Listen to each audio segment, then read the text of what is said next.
Like one of the things that you mentioned, and I want to kind of use this to segue into our next topic. You talked about investing in the software component Mhm. of distribution. I want to talk about the rise of digital marketplaces. Like it seems like every retailer now is trying to stand up a digital marketplace. I Mhm. imagine that involves a lot more coordination on behalf of the retailer, and then each one of those individual businesses that's either shipping direct to consumer or shipping to a distribution center for, say, a Walmart. How do you think about that, and what are some things that the audience listening really needs to pay close attention to when they think about supply chain and standing up this digital marketplace?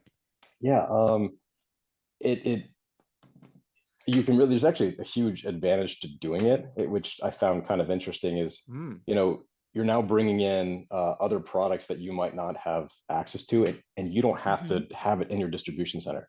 That can Right. be somewhere else, but you're selling it. And really the big thing here is it's a huge loyalty hack. Um, because you've got all these other people coming into your store, your digital store, to potentially purchase from this third party, and now you can keep them as your client. But it does mean that you need to have a very robust system so that as they're ordering from, say, Walmart and then whomever else is your third party, that all of it's coming together the right way. And it's like you said, it goes back to a lot of that software to make sure that it's all being coordinated properly, that you're not disappointing your customers, because that's a big piece of this. If you're trying to build up loyalty, the last thing you want to do is disappoint them because something doesn't show up properly or it's not in stock. So that's a really big thing to be on the lookout for. And just to kind of put this out there, when we're talking about loyalty, one thing that we've been researching a little bit is what happens if a customer is disappointed. And on average, what we're seeing is that the first time that a customer is disappointed, there's a 15% chance they may go elsewhere. Mhm. It happens a second time, that jumps to 44. And then by a third time being disappointed, there's a 68% chance that they might jump ship and just go to another retailer. Right. Because as we all know, it's just that easy now to just click on a link and go to someone else.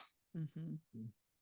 yeah. So the And one big takeaway or the big aha or big nugget I have already is that, you think of logistics, you think of heavy equipment, right? You think of warehouses, you think of forklifts, you think of trucks, moving products. But at the end of the day, you've been saying software a lot. And yeah. so that's a big nugget here to start.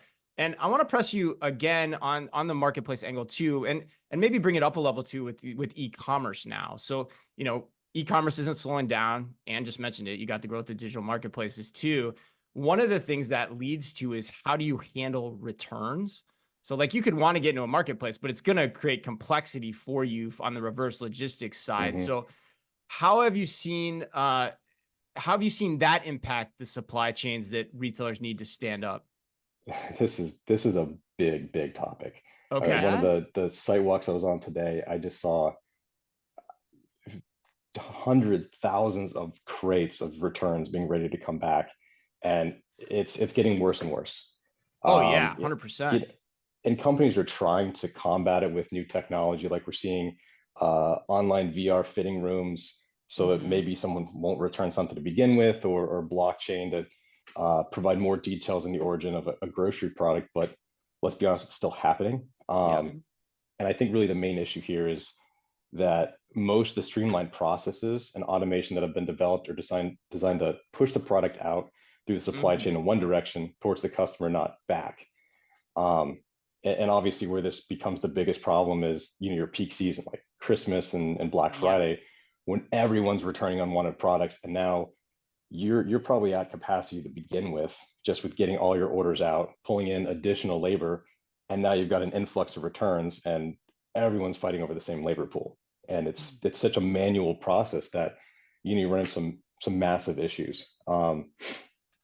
And I got to make a joke here really quickly. That's fine. My You're in the That's right okay. my We spot. love jokes. Yeah, no, Yes. that's not Yeah. our my brand at all. I'm gonna throw my wife under the bus here, and she's gonna kill me, but Okay. she's probably the Maybe worst not the one. best idea, but go for Probably it. not. I'm I'm not going not to gonna tell her stop when you. this um, she'll go to Amazon or whomever, and she'll order, 6 shirts, knowing Yep. that she's gonna return half of them and keep one of them. And I've been trying to explain, you need to see what it looks like in one of these DCs when all these products are coming back. Mhm. It's terrible. Um, but I will say one area of innovation that our clients have actually been asking for the past few years is integrating automation returns into the main material flow. Okay. So if we talk grocery stores for a minute, it makes a lot of sense to use automation, say during the quieter times of the day, like the middle of the night, when not everyone is getting groceries delivered to their house. So there's often a lot of unused capacity within those systems during those off-peak times, which gives us an opportunity to utilize that capacity and potentially actually configure it so that it's just as cheap to return as it is to pick, sending it out, if we do it at the right time. But it really means that we need to sit down and work with clients to develop the network, their supply chain network, and their strategy during the initial phase of the design, just to make sure that we can do that. I mean, it's possible, but you need to start having those conversations early on so it becomes part of that standard flow. Got it. So